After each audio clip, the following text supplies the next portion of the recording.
welcome to this episode of the Wagging Tales Podcast. On this episode, we're going to be talking about the importance of puppy training. Now, this episode is not going to be us going through exactly how to train a puppy, because that would not be very useful to anyone. Because when you're training a puppy, you do need visuals. We would need to have a puppy here, we need to be showing you, and it would take a while. Now, I do notice on the live, the moment I said we're not showing you how to train a puppy, a couple of people dropped off on the live. Now that's fine, but the reality of the situation is that you cannot train a puppy just from listening to a podcast. But by understanding why it is so important to do training with your puppy can be the difference between having a well-adjusted, safe adult dog and having a dog that you continuously struggle with. So, with that said, one of the things that every dog trainer goes through when they're doing any of their certifications is the puppy segments of the courses, because if you don't understand how to train a puppy, if you don't understand the importance of training a puppy, everything else that you try to do isn't really going to have the foundation that you need to really be successful with your dog.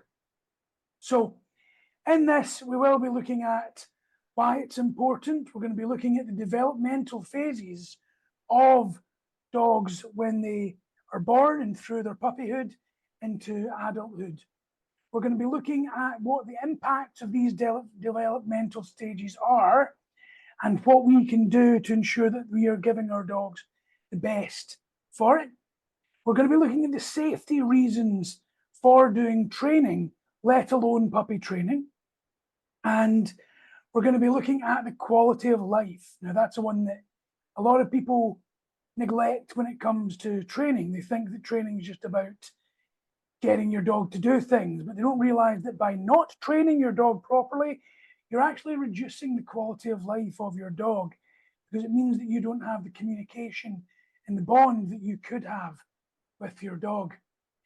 We're then going to be looking at appropriate socialization and about group puppy classes and how that helps with everything else that we've mentioned. Now, with this topic being what it is, I encourage strongly for anyone that's listening to ask questions on this. And even if you're watching this as a saved video or on a saved podcast that's been published on Apple Podcasts, Spotify, or anywhere else, if you have any questions about anything that we're talking about here, jump onto the Wagging Tales Podcast Facebook group or the Noble Canine Facebook group and ask them in there. And we will be more than happy to either answer them directly or maybe answer them during our next episode of the podcast. So, Jay, without further ado, could you please explain why puppy training is so important?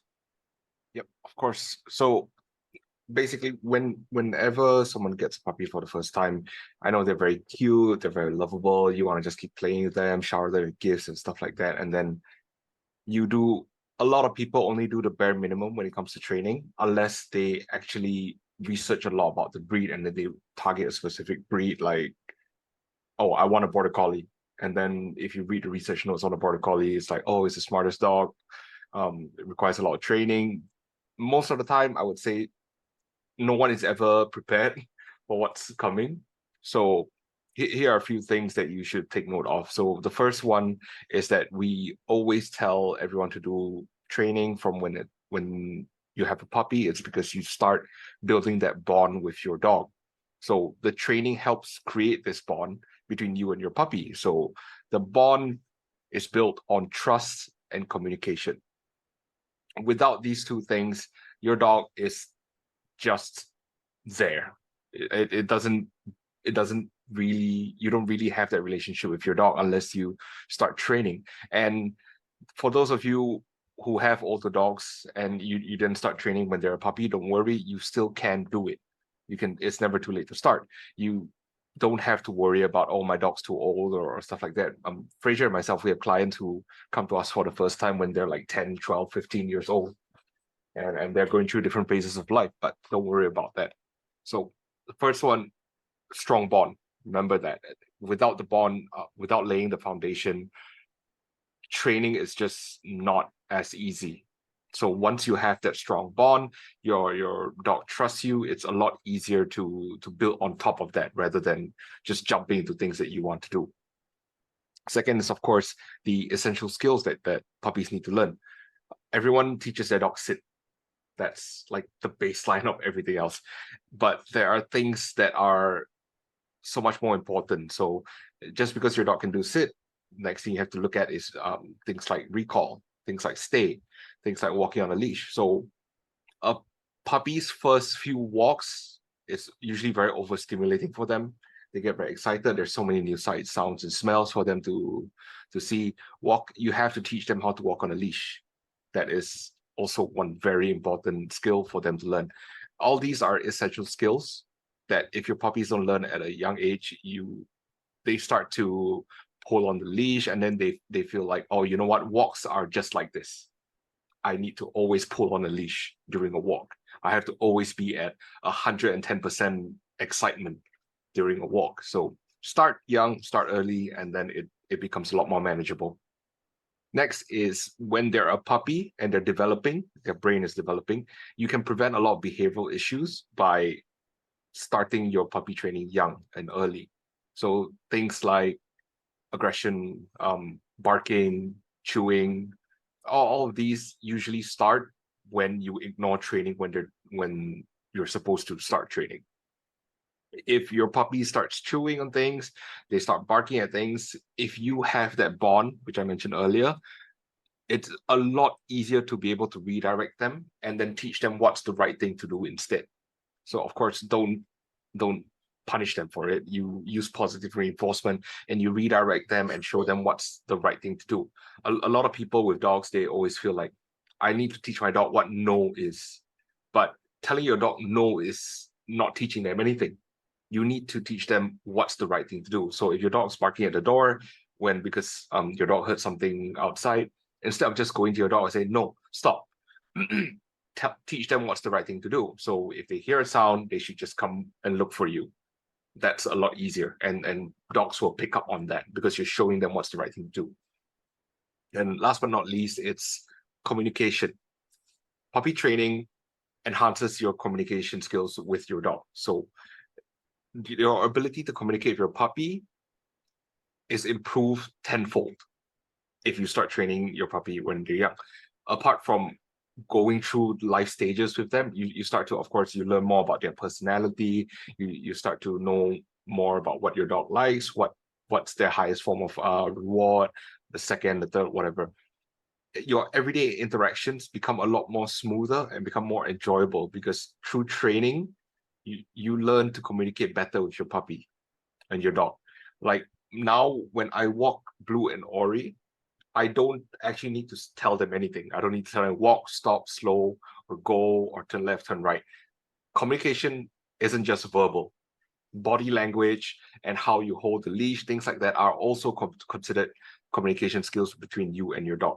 So if you have good communication with your dog, they become very highly responsive to you, and it's a lot safer. It's a lot more safer for you and your dog, especially on things like walks and all that. So, with all of that said, that's why it's important. But what I'm wanting to talk about a little bit here is the puppy development phases. Now, don't worry, we're not going to go so deep into this that it gets boring, but a lot of people find it fairly interesting. So, what I would quite like to do is, once as I'm talking about this, maybe Jay could pull up the image of the puppy development graph and send it into the comments. If you can't find it, don't worry, I can do that a little bit later as well. But the neonatal period, now at this period, there's not much that the owners do at all. This is really the breeders' area right here, because this is between 0 to 2 weeks. This is when the breeders should be focusing on care and early socialization, benefiting from gentle handling and exposure to like mild sensory experiences during this period, and letting the mother do what the mothers do best if they are in fact being nurturing and looking after puppies, because of course in some situations that doesn't happen. Now 0 to 2 weeks, as I say, not that much that an owner or a guardian has got much to do there. Now then you've got the transitional period, which is 2 to 4 weeks. Now this is really the introduction to the environment and the sensory experiences where dogs will get used to what is actually around them. Their eyes start to open, they start to see, hear and smell, and they really start to experience everything. But again, between 2 to 4 weeks, as a dog parent, as a guardian or an owner, you shouldn't really have anything to do with that period unless it's an emergency. Then you've got weeks 4 to 14. Now, this is the socialization period, amongst other things. And that's when you normally will get your puppy, because most people will get their puppy between 8 to 12 weeks old. Now, this is a very, very critical phase of the puppy development, because this is also when they're going to be having their first fear imprint period. This is very, very important that you not only do socialization, but also introduce the training element of it, because that helps build confidence. That helps build your trust. That helps build your bond, as Jay just went into. So you can see how correlating that will have a definite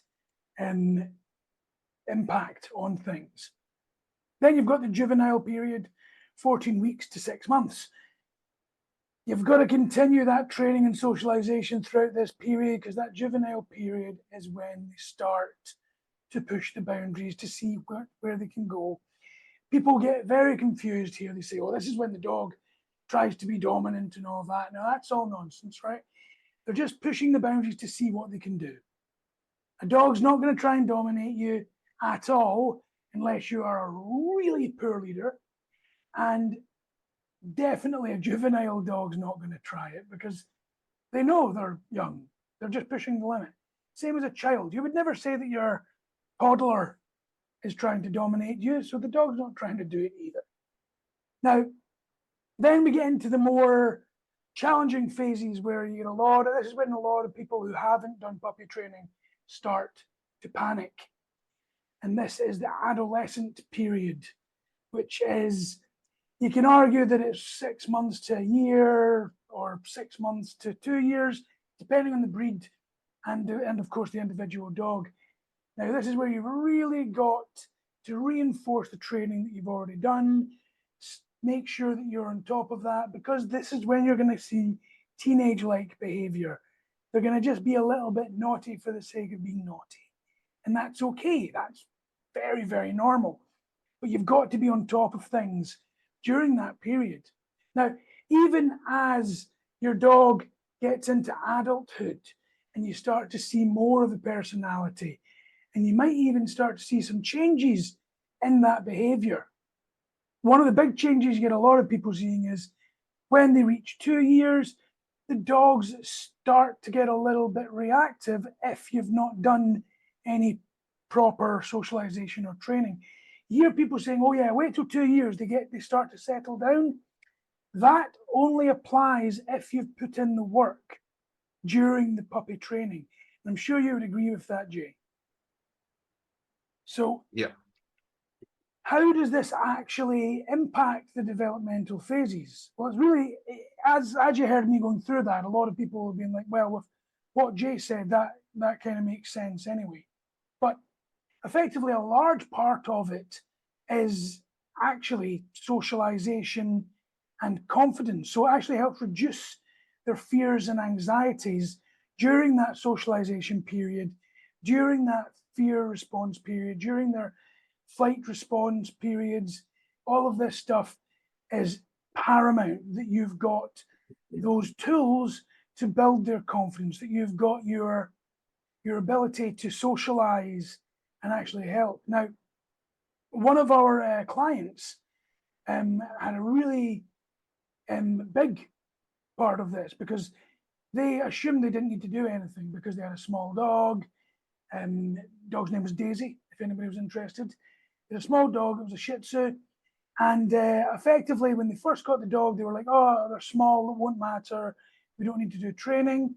And when their dog started to get into that juvenile period, the dog started to show a lot of anxiety, a lot of fear.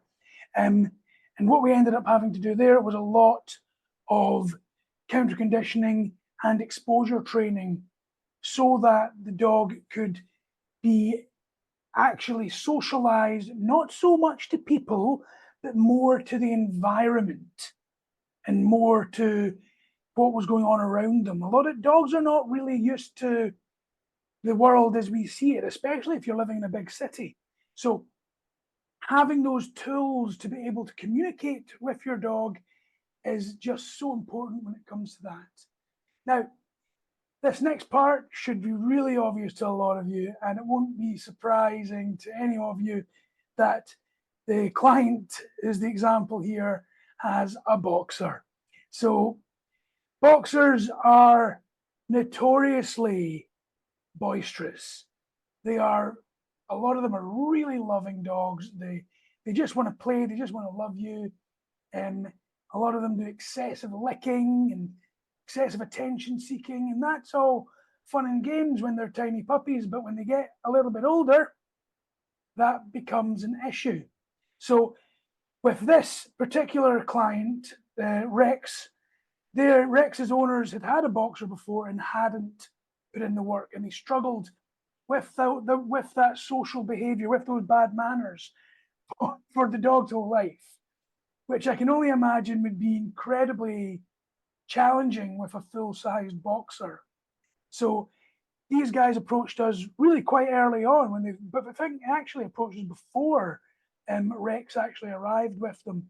So it meant that they could instill good manners and appropriate social behaviors, so that Rex was actually able to behave appropriately as a young dog and be able to be taught a little bit easier as a smaller dog, before he became an adult boxer.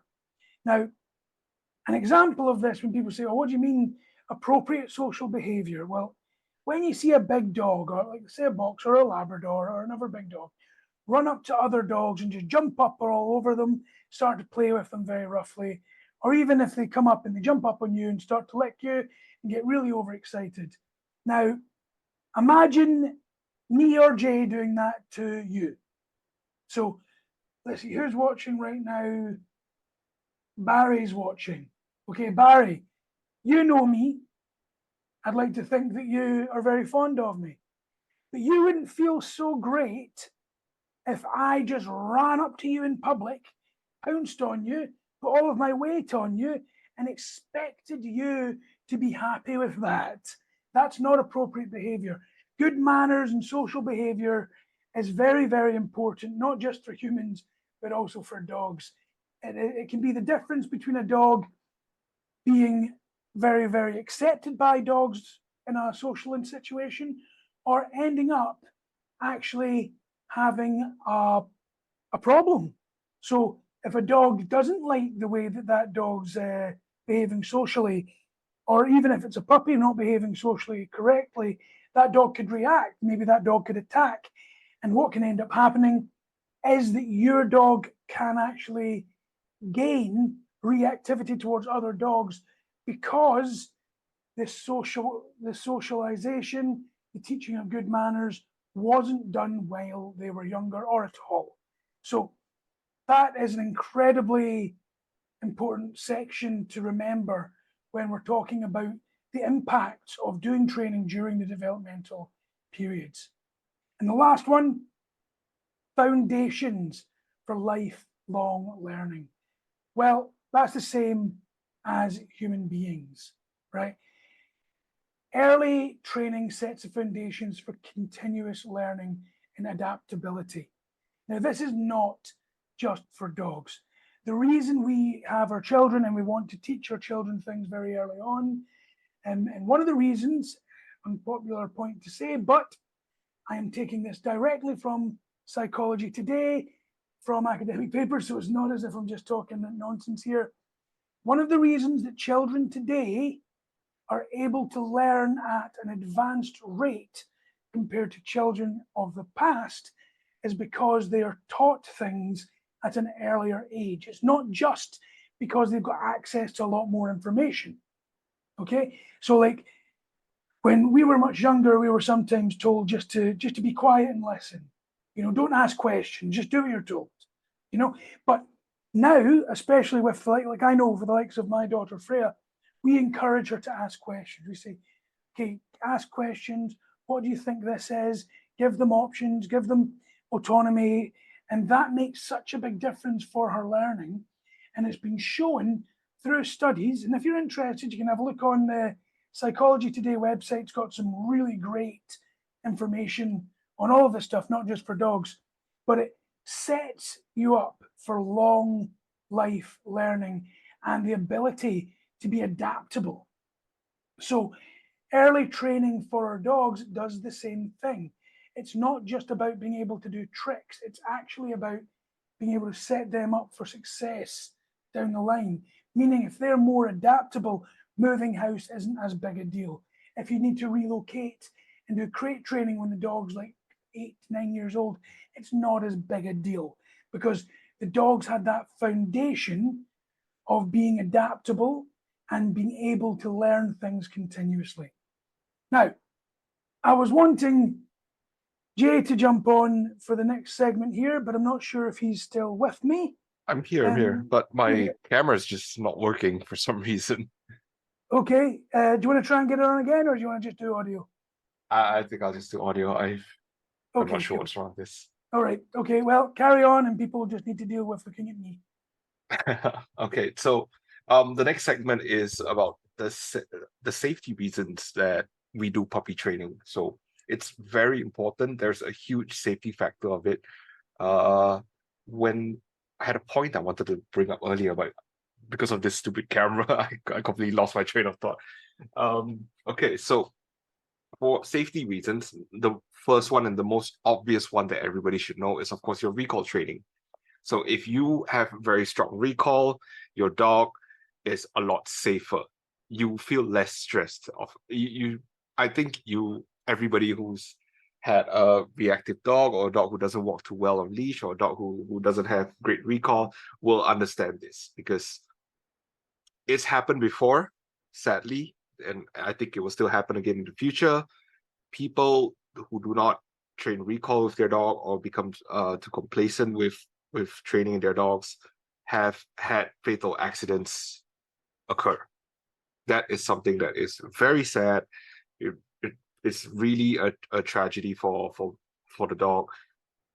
And okay, so in Singapore, it's different because there are leash laws in Singapore, right? But a lot of places around the world whereby they allow you to have your dogs off leash, you should have very good recall.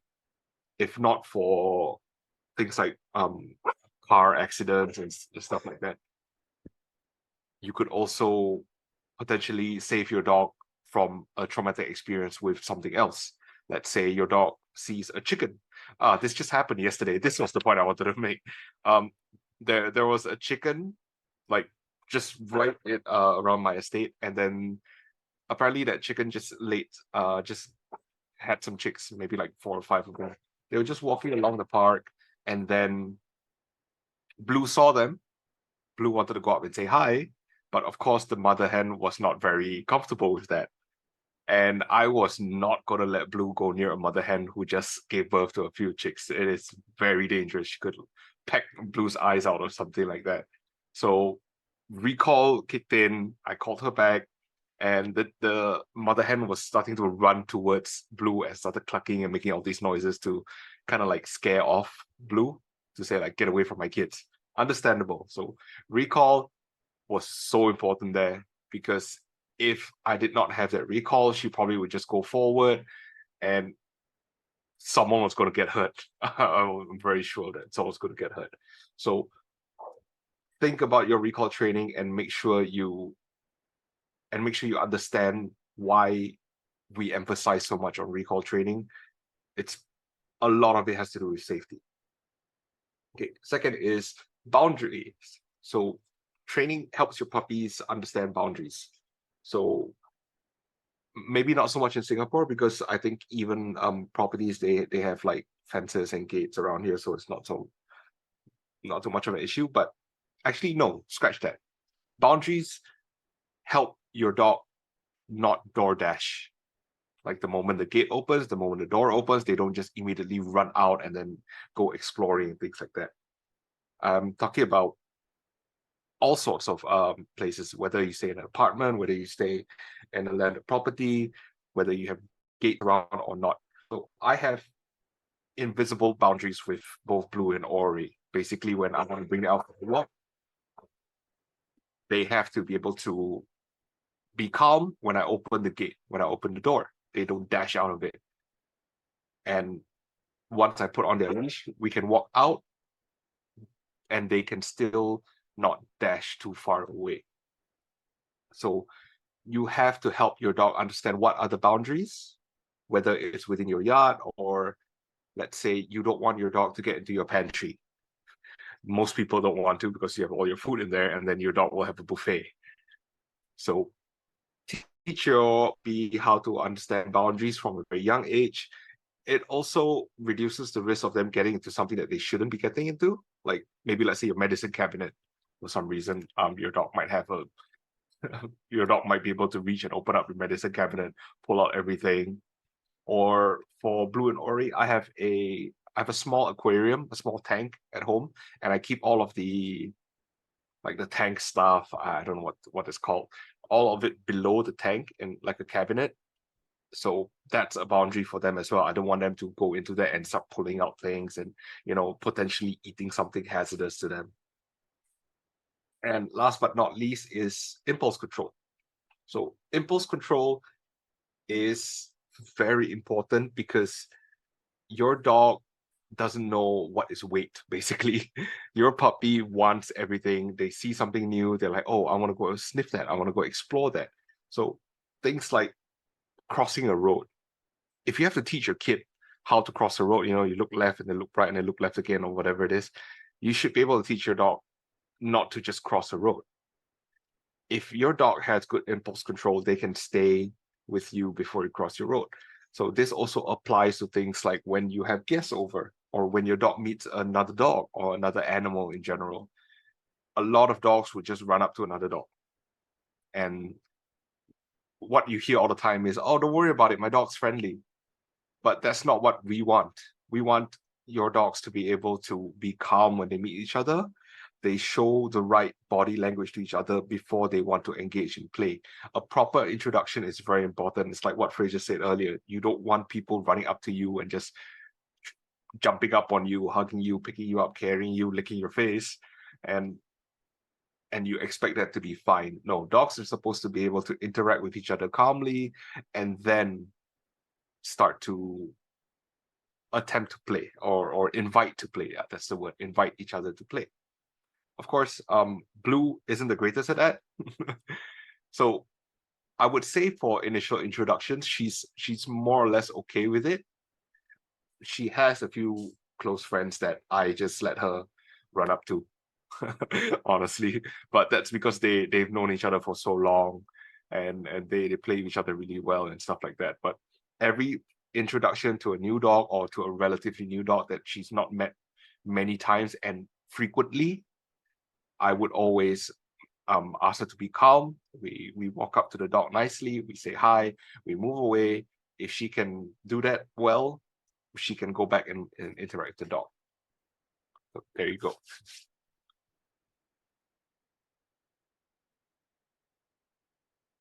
So one thing I do just want to add there is that even though places like Singapore have got the leash laws. Personally, I feel very strongly that it really doesn't matter if your dog's supposed to be on leash or not. That recall training is a requirement.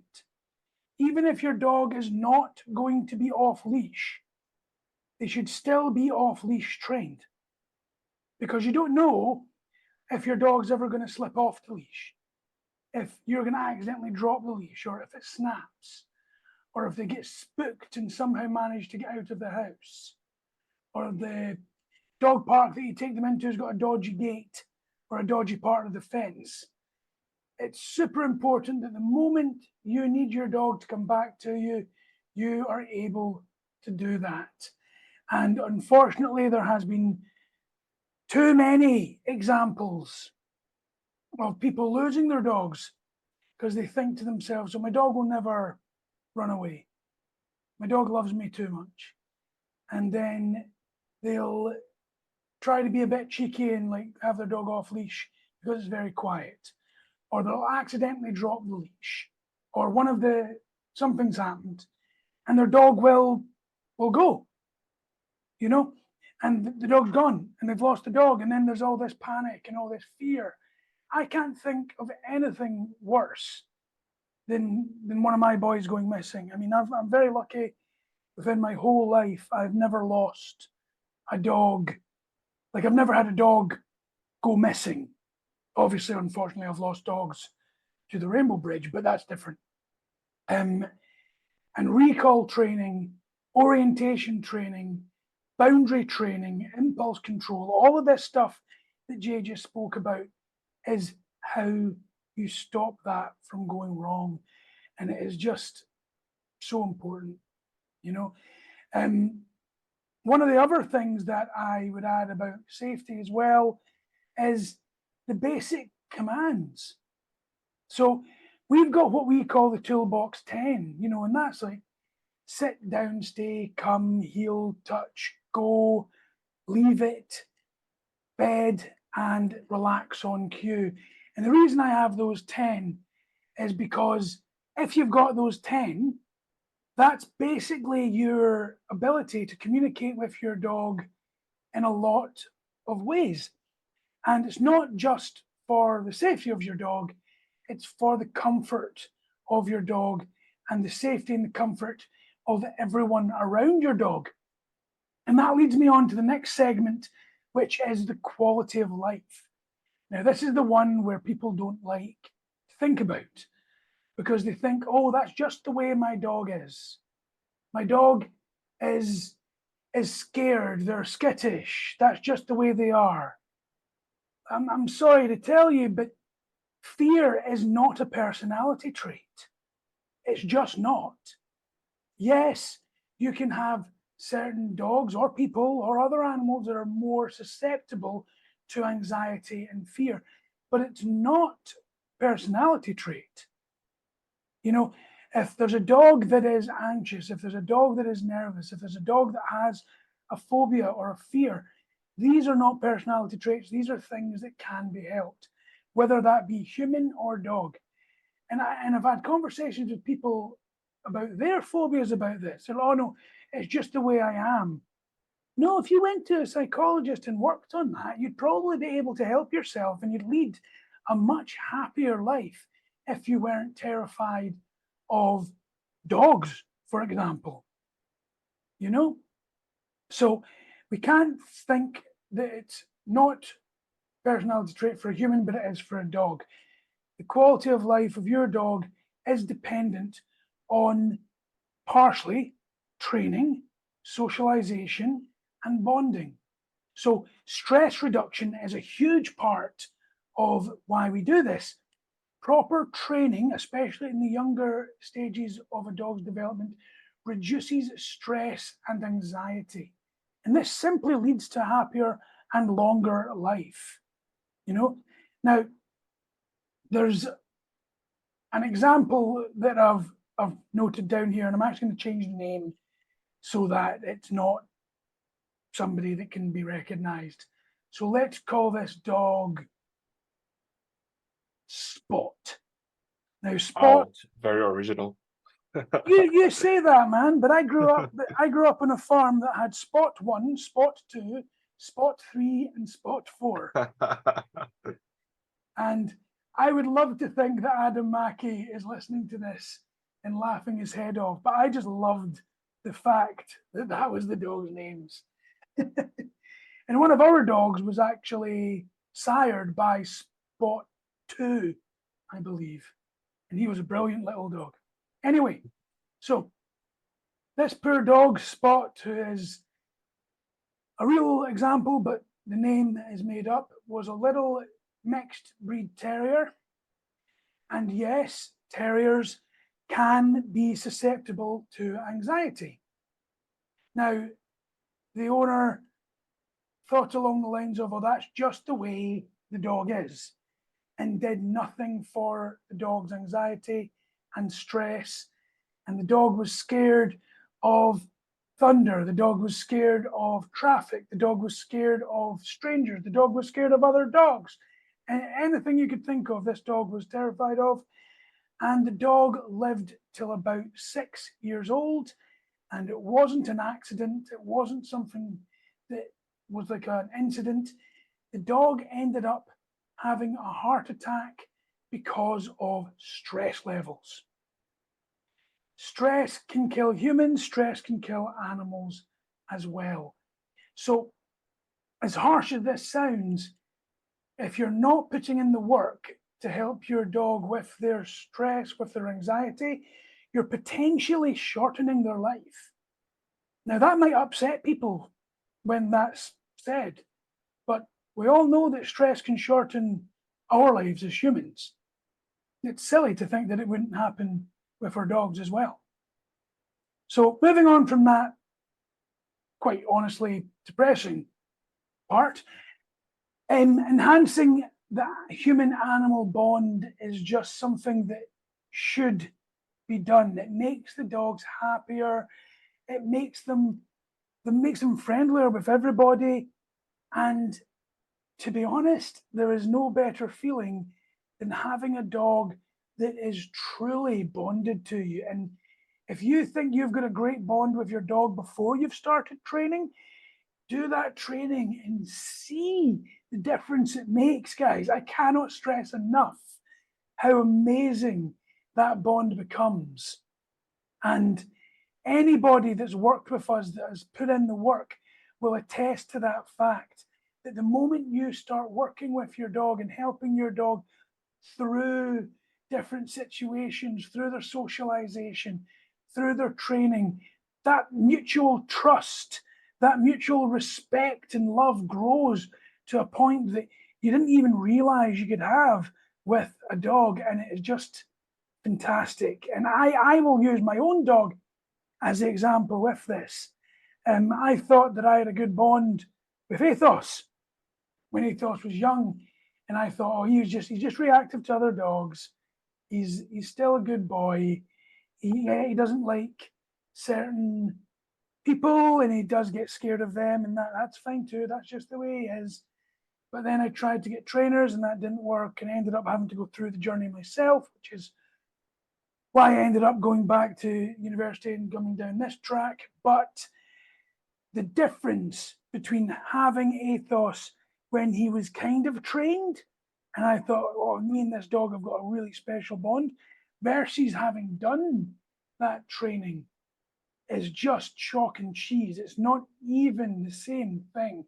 So I would totally say, not just for the quality of life of your dog, but for the quality of life of you, do the work. Make sure you're doing that early work with your dog, just so that you can experience such an amazing bond with your dog. The other thing it does is it simply improves their daily lives. It means that their routines are more enjoyable, like walking, feeding, even things like going to the vet or the groomer, where they're normally quite, nervous about that. Even a confident dog, if you put them into the vet and there's big syringes and the vet sticking for thermometers where the sun don't shine and things like that, even a confident dog's going to be like, whoa, this is a bit much for me. And that's okay. But if you've really put in that work and the dog is confident in you, and the dog is more confident in themselves because of the work that you've put in, all of this becomes a lot more manageable. And for the things that aren't incredibly invasive, they'll actually enjoy them. You know, for the example of Porthos, my youngest, he actually enjoys going to the vet. He gets excited to go and see them when he's not in pain. Obviously, the last time I took him, he twisted his hip jumping off a picnic bench in a dog park. A story for another time. But yeah, okay, he wasn't happy then, but he still wagged his tail when he saw the vet, even though he was in a lot of pain. You know, and that is part of the socialization. Now, social interaction opportunities. We're not just talking about the dog here. If you've not put in the work and your dog has got some behavioral issues, that's okay, as long as you're working on them. But if you manage to get to the stage where your puppy is well socialized, they are able to go more places.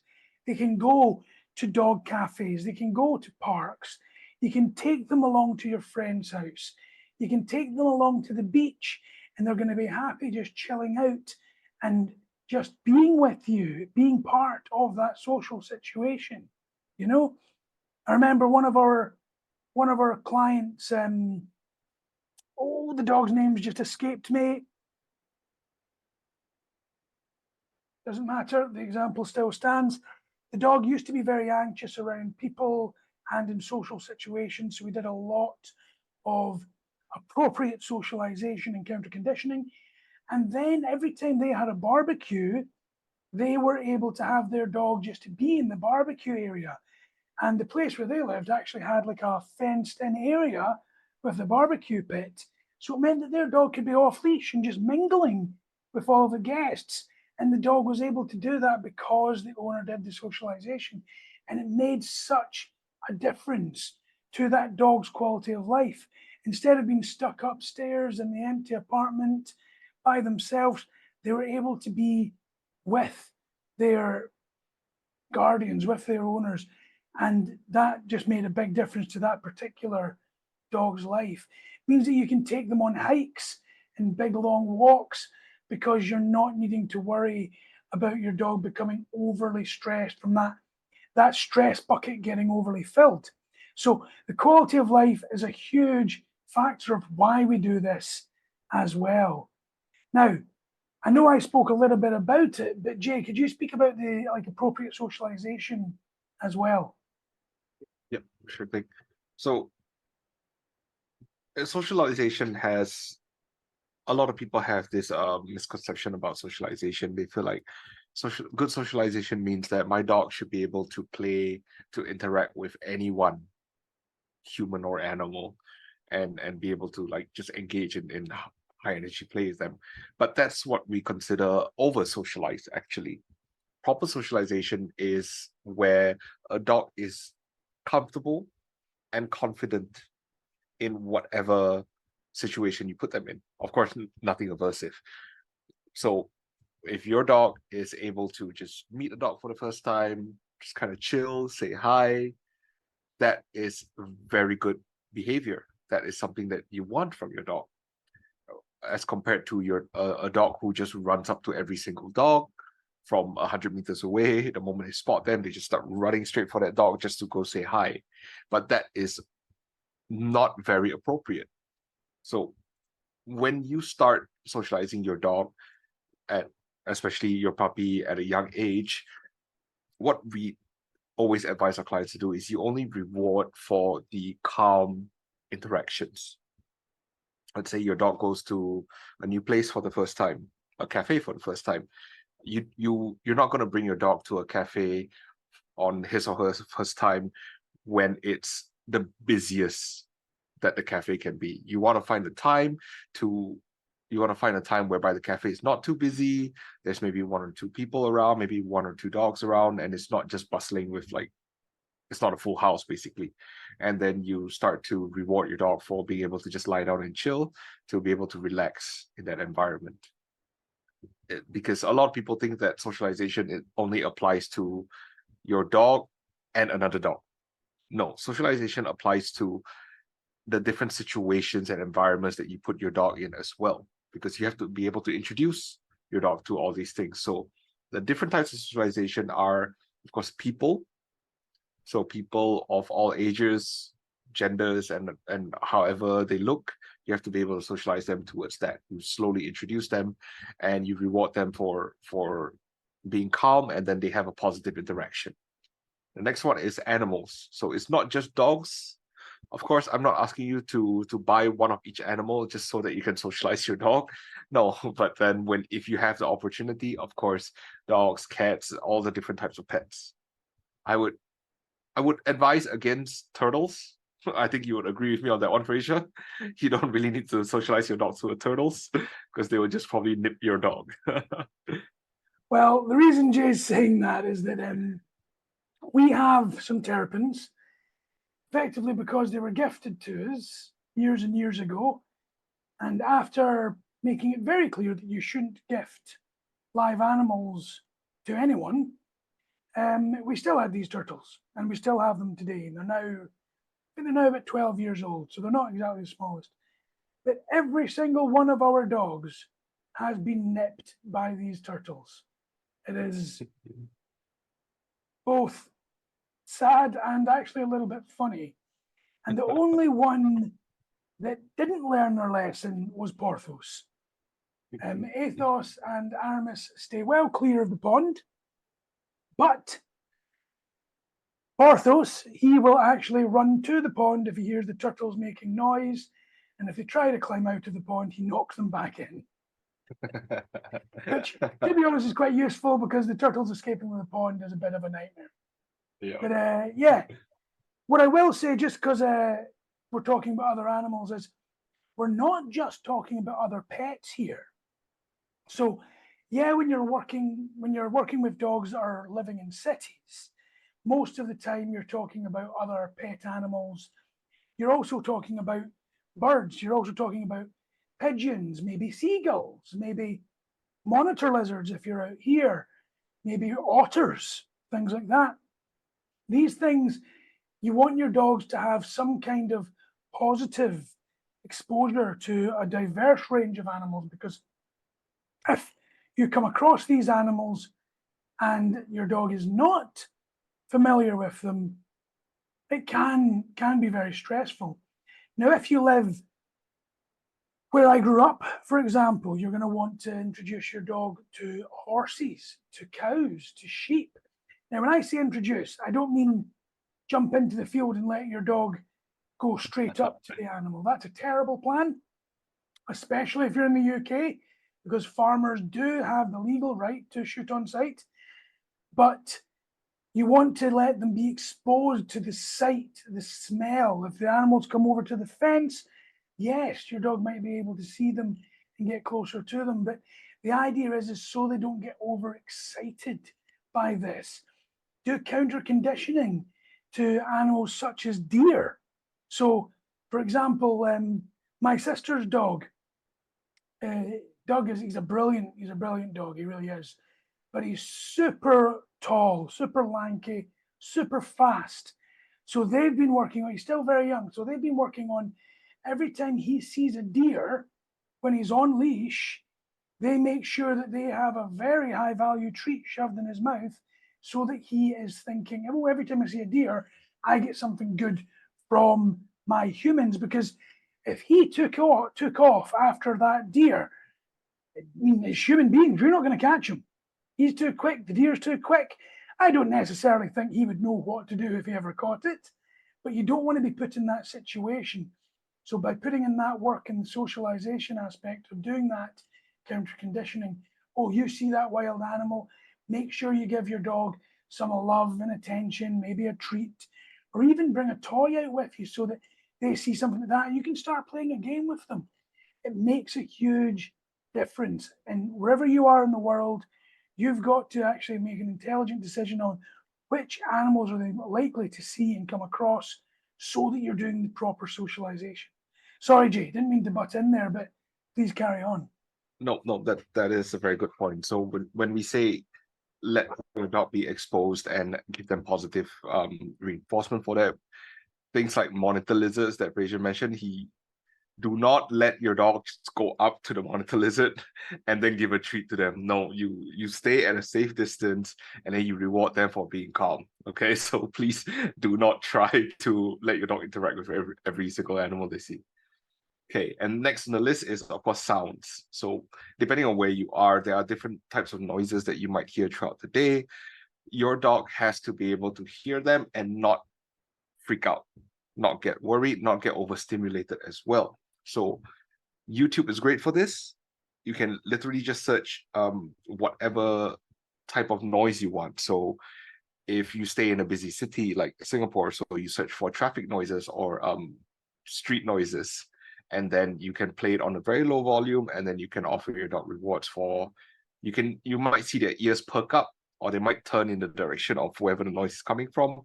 And if they do not react in the form of like barking and things like that, you offer them a treat for that. And then you just increase the volume over time. Eventually, they start to feel like this is just another form of white noise. There's household noises as well. So things like your vacuum cleaner, your oven beeping, your microwave. One thing that I had to do recently, not recent, a couple months ago, was I had to counter condition the sound of popcorn popping for Ori, because every time she heard it, she started barking. So of course it's a new sound. You will never have everything covered, but if you do enough, new experiences that your dog encounters will not have such a negative impact, because they've been exposed to a good range of different kind of stimuli. And of course, the fourth one, which a lot of people don't notice or don't do, is surfaces. There are different types of surfaces that your dog should be able to experience positively. So some dogs, grass. I do know dogs that do not like to walk on grass because they haven't been properly exposed to grass. Sand, if you're going to the beach, tiles, different types of tiles, and carpets as well. So think of the different types of surfaces that's around your environment, around your estate, where you normally walk your dogs. They have to be able to walk on them comfortably. And I'm not asking you to drag your dog across these surfaces. Please don't do that. You let them investigate, and if they were to try and take a step on it, you just calmly reward them. And that's all. And the last one is the one that I talked about a little while ago, was environments. So if you stay right in the middle of the CBD, your dog will not have enough exposure to places like beaches, forests, because all they have is a very busy city. So think of how you're going to socialize your dog to all these environments. You bring them to the beach for the first time. Do not spend 6 hours there. Keep it short. Do not overstimulate your dog.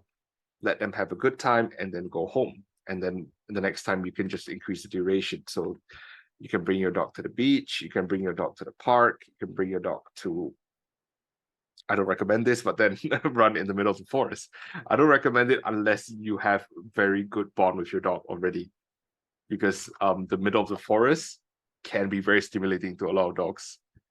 It's that natural environment, I would say. They thrive in there, but they might get overstimulated by places like that. And of course, staying in a very busy city, you have to think about the more urban areas as well. You can socialize your dog to cafes, to bars. I think both Fraser and myself have socialized our dogs to bars very, very well. If we walk past a bar, Blue and Ori gets very excited for it. What about your boys? Yeah, my boys, they kind of expect to be able to chill out when they're at a bar. And I know that Barthos in particular, he expects to get some attention from the waitresses and things like that. Yeah, exactly. So these are all the types of socializations that you should be thinking of. Remember, it's not just other dogs. So if you do socialization well, your dog will have less fear, less anxiety, a more positive outlook to new experiences. They adapt a lot better. There's a lot more resilience in them. and they won't develop phobias or negative behaviors. So I didn't get Ori at 3 months old. I didn't get Blue at 3 months old. Blue was still in her puppy phase, so she was about 6, 7 months old when I got her. So I still did the socialization work then. Ori, I had to do a bit more of it. I'm still doing it, to be honest. I got her when she's 2. She's turning 5 this year. I still do socialization exercises with them. So very, very similar to what Fraser has as well. I will have a little squeaker in whenever I bring the girls out for a walk. And then if it's something new that we encounter, even though we've walked the same path for the past 3, 4, 5 years, whatever, I still be prepared. Even if you don't have the squeaker, you can record the sound on your phone, and that's what I do. So and then I just play it, and then Blue goes, "Oh, okay." So I know that that's a good thing. That's a nice thing to see. And then she calmly can just continue on to walk and things like that.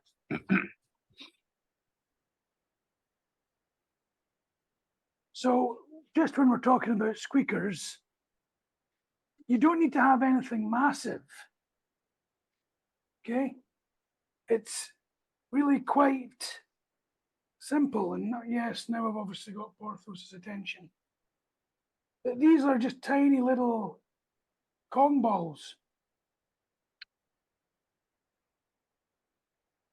And this ball is probably going to get destroyed now because my boy is all excited. But it doesn't need to be as annoying as this. It can be as simple as, and it's just an attention noise to get them a little bit excited so that then they get that endorphin rush. Now, if I do this, you'll see exactly what that looks like.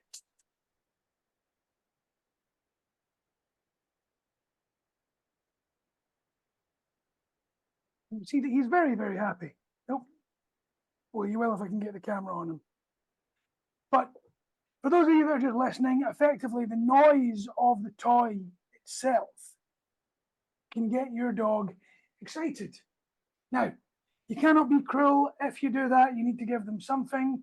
So I'm just going to give him a little bit of a scatter feed just to give him a bit of a reward for accepting that squeak without losing his head. Human requesting to see Porthos. My camera work probably wasn't very great there. But what I could probably get away with is Porthos. Come on, up. Here we go. You pop up there. Up, up. There we go. Now we go that. Give. Good boy. Okay, so I'm not going to play fetch continuously with him on live camera. Although, pretty sure if I did that in a live video, some people would probably watch it. But yeah, the kind of aspects of socialization, you've heard us talking about the primary reinforcers before: food, affection, play. Use all of these in the process of that socialization, and you'll get much better results. Because there are a lot of dogs that might be too anxious to accept food out on walks, but then they might really enjoy getting love from you, and that'll give them that same endorphin hit in their brain. So now we move on to the practicalities of doing this training. Now, of course, you can read up about all of this and you can do it yourself. You can follow online courses and they are very, very good. You can even just go on, there's like videos with like Zach George on YouTube that you can follow as well, and they're good as well. But the thing about training your puppy, I don't have anything now, my boy, sorry. The thing about training your puppy is that private lessons are very, very effective for anxieties and fears that need specifically looked at. But if you're wanting to have more socialization, if you're wanting to do more proofing of that training, so proofing is when you take the training from something you can do in your own home to something that actually works in real life. then group classes are really beneficial. So have a look in your area for good group classes that are structured, that aren't just saying, come to our puppy class and we'll do good stuff. No, make sure that they've given you a structure, you can see what they're actually going to be doing in each session. That's really important because it shows that you're actually going to be getting the ability to proof that training. It gives you more of a chance at a real life example, real world scenarios, and practicing those cues with distractions of other people, other dogs, new environments. We've got a dog at the moment who, in our current group class for puppies, and I know they won't mind me mentioning this, but Luca is super, super excitable. And in the first class, he was all over the place. He was just like, this is amazing. Everybody's around. Look at all of these dogs. Look at all these smells. Look at all this. And even just within the first 2 classes, he was able to start doing the things he could do at home so much better because of that exposure and having that guidance while you're in those real world scenarios. So that's a really good example of it working quite nicely. The socialization opportunities are also very, very good. Interactions with other puppies, other owners, it enhances the social skills. But also, a good group class will not just be in one room. They'll take you outside. They might have 1 or 2 sessions that are in a different location so that you can practice what you've learned in different scenarios. And that gives you more opportunity to socialize your dog with, as Jay was saying, different environments, different surfaces, different noises, different animals, different people doing different activities. You know, dogs may never have seen somebody on a skateboard, and that might scare them a bit. But if you get them to have that exposure in a group class with the support of their new puppy friends and yourself, and you've got the guidance of a good professional, it makes everything that much easier. The developmental benefits just are far, far greater than just trying to do it yourself.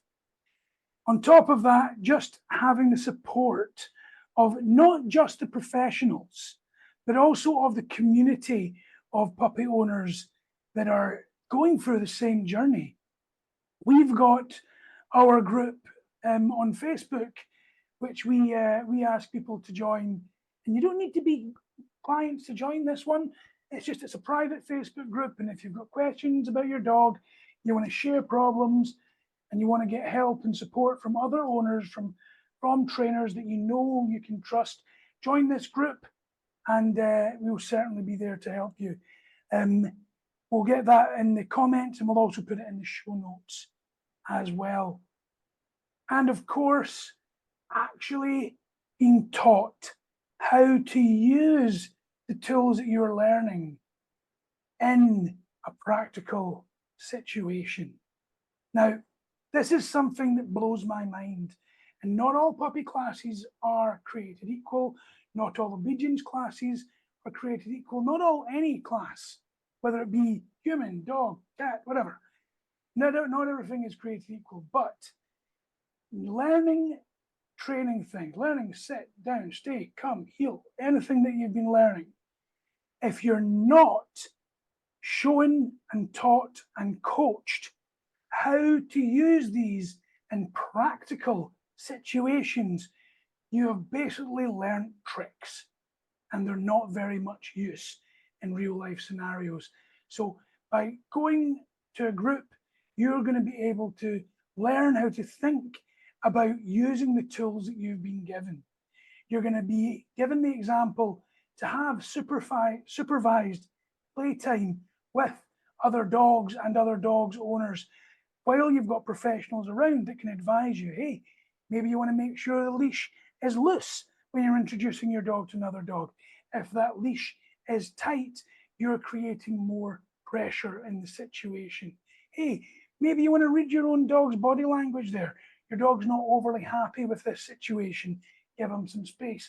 And things that you may not pick up straight away, and you may just need a little bit of guidance during that situation. And that, again, that's not just for puppies. We've got a class that we do every 3 weeks. We've got one this Saturday, actually, which is our guided walk. And the guided walks are great because it means that people, even if you've had your dog for years, you get to turn up. We go a nice, good, decent sized walk with the other dogs. And as you're walking, we have at least 2 trainers as well as assistants coming around and giving you advice on how to just tweak some of the things that you're doing to make the walk more successful for your dog, for you, and just to make things safer and more enjoyable. And sometimes just having that guidance can make a real difference, you know? So we've got many, many, many examples of dogs that have benefited from these situations. I just talked about Luca from the most recent batch. We've had other batches of puppies which have just done phenomenally with making sure that they've had that kind of training. And I cannot stress enough how important it is to put in that effort if you've been given the opportunity to do so. So with that said, I am going to speak about what we've got going on at the moment before we start answering some questions and opening the floor up to the live listeners. I see we do have one question sitting here right now, which is great. Anybody else watching, please ask questions. Even if you don't have a puppy and you're just curious, ask those questions so that we can give you some answers. Now, for people that are looking to get more information on puppy anything, really, puppy classes, we've got that on the website. Puppy articles, we've got a wealth of puppy articles on the website, which I've just posted in there. Our next run of our puppy training course starts on the 7th of July. Hermes has just fantastically posted that even before I got to it. So please take a look at that if that is something that you are interested in. So this is what we've got going on. Please take advantage of all of the articles, take advantage of the courses that we are running. Even if you've not got a puppy and you're looking to do more socialization, that's what the guided walks are for. That's what the obedience courses that will be getting run out later this month are for. And take your time to go through things and ask questions when you have a dog or a puppy and you've got any requirement for advice. That's the best thing you can do as a dog owner, is make sure that you're doing the right thing by asking people how to do it, asking people that know, asking professionals, asking people that are in the same situation as you, like in our Facebook group. Now, with that said, guys, we will do some questions now. Please reach out to us more. Please join us every Wednesday evening, Singapore time, 8 p.m. is when we start. We love to see you there. Let's get on to some questions. Jay, do you want to answer the question from Lou? Yep. Okay, so he says that his 1-year-old will bark when he heard baby crying or some random noise. This happens when he's sleeping at 2 a.m. or 3 a.m. Okay, so the first thing is that I understand it can be annoying, you can get frustrated, but then you should not be shouting at your dog or telling your dog off for barking, because to them, they don't know what they're doing wrong. They hear a noise and then they just react to it in the form of barking. So the best way to tackle your issue is that you have to teach your dog that instead of barking, I want you to do something else. So it's like, okay, so for Blue and Ori, if someone's at the door, they will bark, but it's never excessive. So they'll do the bark once or twice and then they'll come and look for me. That's what I've taught them to do instead of just continuously barking at the door. So the way I did that is that you can simulate the whole experience for them. So in your case, they hear a baby crying, right? So you have to look once again on YouTube, look for sounds of babies crying, and play that at a low volume, and offer your dog some reward for not reacting to the noise. If they are reacting to the noise, even at the lowest volume that you found it at, that means that you need to make it even easier. So maybe you can play the sound on your phone, but then put your phone in another room. And then you play the sound. And then the moment the sound comes on, stick a piece of treat right in front of your dog and let them take that treat. And then you start to increase the volume of the noise, and then start to do more realistic situations, like instead of just the baby crying noises, you have random noises. So maybe knock on your table with your fist, just rap on the table once or twice, and then immediately offer a piece of treat. Or tap your foot on the ground on your floor, and then make an offer a treat. So these are all the random noises that you have to come up with, and then offer your dog something for not reacting. You say, what can I do at 2 a.m.? I'm half awake. I'm not asking you to do this at 2 a.m. You're supposed to do this as a training routine. So do it daily, do it for 5 to 10 minutes a day, and start working with your dog as soon as possible. Because if you leave this running on, it will just get worse and worse. This is speaking purely from experience. You can't just say that, oh, my dog is going to get over it, or oh, my dog's still a puppy. Eventually it gets better. It really doesn't. And leaving that to chance is very foolish. I would not recommend you to just let it be. The best thing that you can do right now is to plan a routine so that you can do it daily. 5 minutes of exercise once a day, or if you can spare more time, do it for 5 minutes, but then do it a few times throughout the day whenever you have the time. So just look up YouTube, find the noises that is triggering your dog, play it at a very low volume, and then offer your dog a reward for not reacting, for just noticing but not reacting. So I actually just a little bit up. If you look up, I've put YouTube desensitization and socialization noises. That's a playlist of a lot of different noises that you can use. That's not all that's on YouTube, but that's just a playlist that I give people because it is quite comprehensive. It's got everything from dogs barking, door slamming, corridor noises, doorbells, you name it. So you can have a look at that and see if that helps.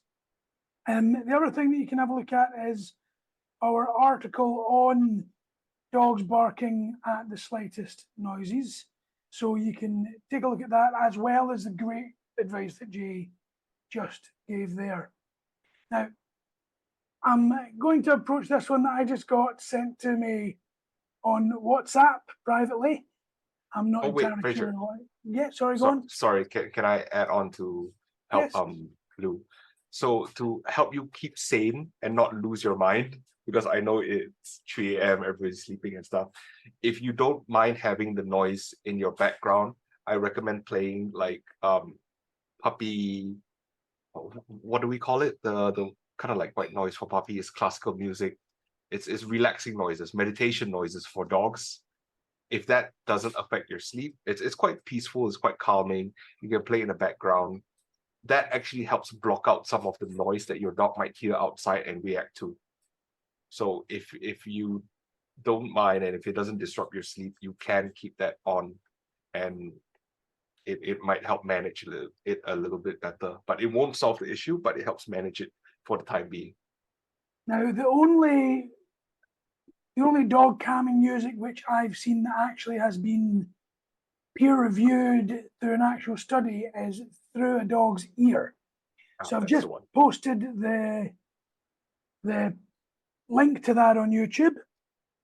You can also find it on Spotify, on lots of different situations, but that one's fairly good. So you can have a look at that. I was going to play a little bit of it, but I'm not entirely sure what that is like with regards to licensing. So I'm not going to do that. Wait, did you post it? Oh yeah, I just saw it. Okay. I can post a link, but I don't think we can play it on the podcast. Right. Yeah. I don't think it'd be an issue on a live, but in the actual podcast, when it goes out onto Apple Podcasts and Spotify, I think that might be an issue. That's And true. Lou, the other thing that you can do is some management. This depends on the setup of the house. But if the dog's barking at noises outside of the house, you can do things like noise dampening. So if you look at the print here, this is not actually just a print. This is actually noise panels.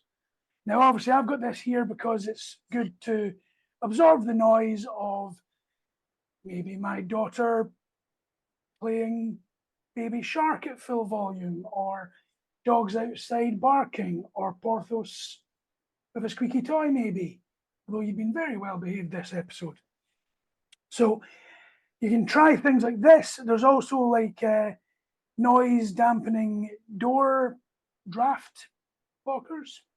It's probably not what they're called, but it's like noise Soundproofing, reduction basically. and noise blocking hardware, if you like, for the house. Now, in our old apartment, I used to have that all the way around our front door, not really for dogs, more for me, because I grew up in a rural area and I'm not used to hearing a lot of noise. But it certainly works for dogs as well.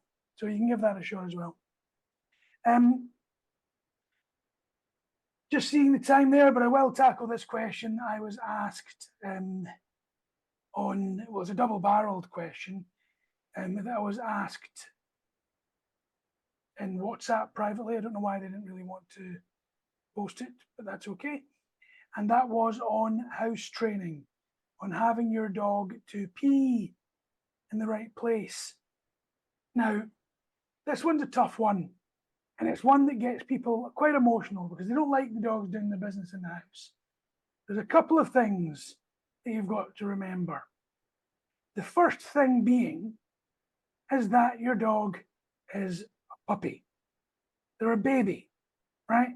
Now, a lot of people are like, oh, we've had our dogs, we've been doing toilet training for 2 weeks now. Why is our dog not toilet trained yet? Guys, would you expect a baby human at 6 months, 8 months old to be toilet trained, to be house trained? No, you wouldn't. As a human being, a smarter animal than a dog? Yes, we're supposed to be. So I'm not saying that you need to wait the same length of time to house train a dog as you do a human being, but don't get your expectations so high that it's just going to be a case of snapping your fingers. Okay? Now, the basics of getting house training done properly is consistency. And it's one that is so underutilized. We're like, oh yeah, but I'm busy at work all the time. I can't take the dog down that often. Or, oh yeah, but we don't really want to have the pee pads there because, it's inconvenient. But then at the same time, they'll say things like, oh no, we can't do that. That's impossible. It won't work. Well, when you want something to work, you'll make sacrifices. You'll put in the effort. You'll not find excuses for the reasons that it doesn't work. And that annoys people to no end because they don't want to be told that they're making excuses. But at the end of the day, that's exactly what a lot of the time is happening. Now, if it's a genuine reason for that not working, there is other ways of doing it, and that's absolutely fine. But you cannot say it's not working if you've not tried it. Okay? Now, the quickest way of doing house training is the way that I've just posted in the chat there. Now, all of the articles that I've posted there are also on the set of puppy articles that I posted earlier, but this one specifically on house training, the one I posted above it, is about two species, two different expectations, and how we seem to put a lot more stress and a lot more expectations on our dogs than we do on our own children, on our own species, which is interesting.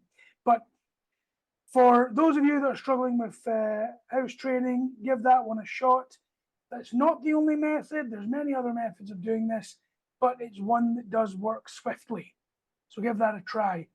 But the biggest thing to remember is consistency and following the advice that you're given by the professionals and not finding a reason for them not to work.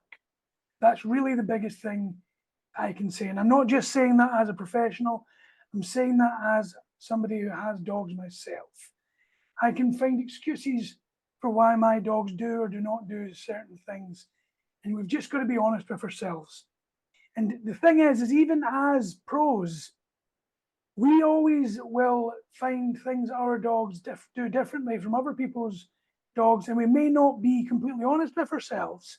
Jay will attest to that as well, which is why if I am having an issue, I will ask Jay, and if Jay is having an issue, he will ask me, so that we're not going in with these blinders that we get on when it comes to our dogs, or indeed our children as well. It happens with kids as well. So hopefully that one will help people with toilet training. The other one that I was asked in there by the same person was puppy biting. Now, puppy biting is very, very common, guys. Do not get too upset about it. It's just teething. They're uncomfortable. They want to bite. So you've just got to make sure that you're giving them enough opportunities to satiate and to satisfy that requirement to chew on things. It's a very, very natural behavior. Puppy proofing, cannot stress that enough. You will toddler or baby proof a house. If you're bringing a puppy into your house, I recommend you do the same, or you might end up losing furniture or your puppy getting hurt or whatever else. I will post the article on puppy biting as well, because I am very aware of the time. But big things to remember about puppy biting is do not allow your puppy to bite your hands or gnaw on your hands. It doesn't matter if it's not that painful for you. It can be painful for something else.